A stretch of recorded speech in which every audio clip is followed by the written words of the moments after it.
while our lockdown restrictions are still in place here in Sydney. Okay, Mike and I decided that we can still talk about our records and have a bit of fun with you all.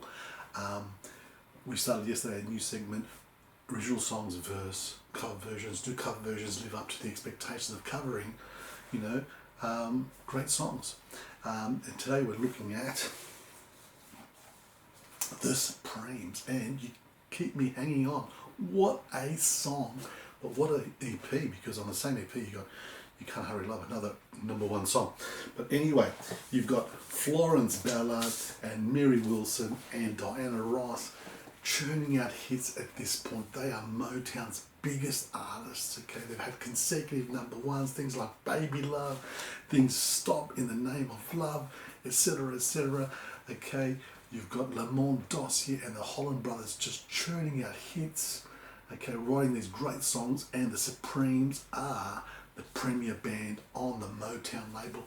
They break down barriers, they break down racial barriers by being the first African American band to become so successful in mainstream America. White America loved them.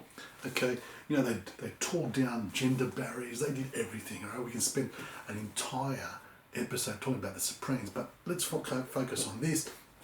Like I said, there's been a string of #1 hits. This is just one of them. Okay, great song. Love Diana Ross's vocals, amazing crystal voices, as well as great backing vocals by Florence Ballard and Mary Wilson. Okay, perfect pop song. Okay, very, very funky. It's moving into that funky groove.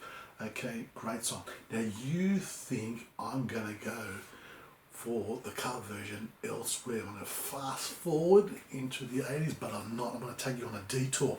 Okay, and the cover version I'll be looking at just for a short while is Vanilla Fudge. Okay, a band that covered lots and lots of songs. I think they were a cover band, okay, and they covered You Keep Me Hanging On only 1 year after the release.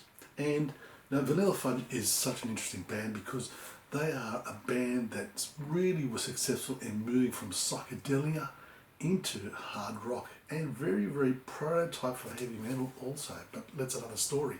Okay, but their version is very, very different.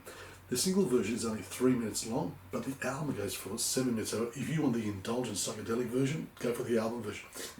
If you want to concentrate on Mark Stein's vocals, because what they've done is they've slowed it down and they've emphasized the lyrics, and Mark Stein's voice captures, I suppose, the hurt and the pain of the persona in the song, which is not found in the original, okay, which is so upbeat and dancey and funky.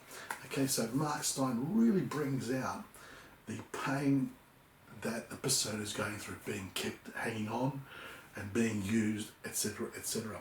So this went to #6. This was Vanilla Fudge's most successful song. So great song, great version, very slow, very, very different. Shows the context is different, okay, with the psychedelia and the hard rock, okay.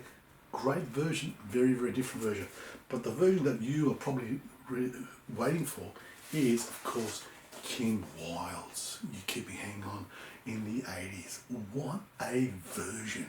Okay, Kim Wilde by this point was very successful. She had the song Kids of America. She had, I remember buying Checkered Love somewhere. I think I got it on single somewhere. Okay, I loved her song Cambodia, which was that moody, moody song. Okay, but this was amazing. Okay, her brother producer Rick Wilde, okay, and her reworked the song from scratch, brought it into the 80s. It was a very, very successful dance track. It was on the dance floor, okay? Every dance floor around the country. Every dance floor, and #1 in the US, okay? So you got the Supremes, with #1 in the 60s. This becomes #1 in the 80s, so it was a great version, okay? And it was #1 also in Australia. Why I bought this? Because it's just a great track. And it's very fresh because they've brought it into the 80s sounding like a very, very different song of a song that was iconic in the 60s. Okay, so 3 different versions. You've got the Supremes original classic. You've got another classic in its own right, Vanilla Fudge's version, and then you've got this amazing cover version with Kim Wilde. Which one's better? I leave that up to you. I leave it to your comments. Please comment. Please subscribe. We look forward to hearing from you, and I'll see you tomorrow with another original version versus cover version.